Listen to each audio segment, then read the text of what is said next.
उत्तराखंड में 2027 में विधानसभा चुनाव होना है। इसके लिए बीजेपी और कांग्रेस दोनों ही सियासी पार्टियां जीत का दम भर रही हैं। लेकिन पिछले 2 चुनावों में प्रत्याशियों की जीत का मार्जिन इशारा कर रहा है कि यदि प्रदेश में तीसरा मोर्चा यानी यूकेडी मजबूती के साथ चुनाव लड़ती है तो दोनों ही मुख्य पार्टियों को नुकसान पहुंचाते हुए समीकरण बदल सकती है। देखिए रिपोर्ट। उत्तराखंड में तीसरा मोर्चा बिगाड़ सकता है खेल। बीजेपी कांग्रेस को लग सकता है बड़ा झटका। यूकेडी बदल सकती है सियासी समीकरण। उत्तराखंड में 2027 चुनाव के लिए सियासी पार्टियां तैयारियों में जुटी है। जहां एक तरफ बीजेपी तीसरी बार जीत हासिल कर हैट्रिक लगाने को तैयार है, तो वहीं लंबे समय से सत्ता से दूर कांग्रेस भी सत्ता की कुर्सी तक पहुंचने के लिए ललायत दिख रही है। इस बीच तीसरा मोर्चा यानी यूकेडी की बात करें तो यदि मजबूती के साथ वो चुनावी मैदान में उतरती है तो 2027 में कई सीटों पर समीकरण बदल सकता है।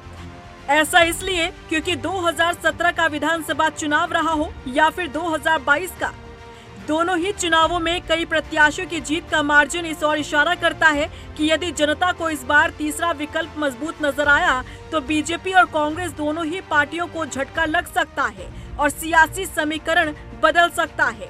आंकड़ों पर यदि गौर करें तो 2017 के विधानसभा चुनाव में 22 सीटें ऐसी थी जहां जीत का मार्जिन कुछ खास नहीं रहा।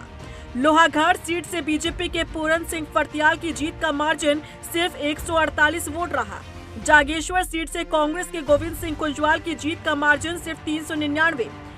सोमेश्वर से बीजेपी की रेखा आर्य की जीत का मार्जिन सिर्फ 710 वोट रहा। वहीं साल 2022 विधानसभा चुनाव की बात करें तो अल्मोड़ा से कांग्रेस के मनोज तिवारी की जीत का मार्जिन 127 वोट था।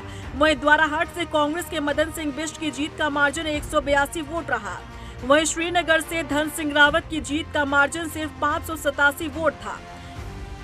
ये आंकड़े बताते हैं कि 2027 विधानसभा चुनाव में इन तमाम सीटों पर दोनों ही पार्टियों को जबरदस्त तैयारी करने की जरूरत है, क्योंकि ये कई सीटें ऐसी हैं जहां जीत का कोई खास मार्जिन दिखा नहीं, जिसे पाट पाना तीसरे मोर्चे के लिए इतना कठिन नहीं होगा।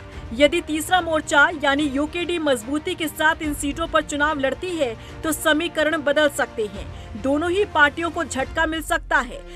उत्तराखंड क्रांति दल की सक्रियता राष्ट्रीय पार्टियों के वोट बैंक में सेंध लगा सकती है, खासकर उन सीटों पर जहां स्थानीय मुद्दे प्रभावी हैं।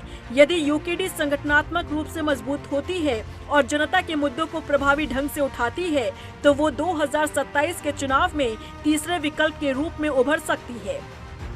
रफ्तार मीडिया के लिए देहरादून से ब्यूरो रिपोर्ट।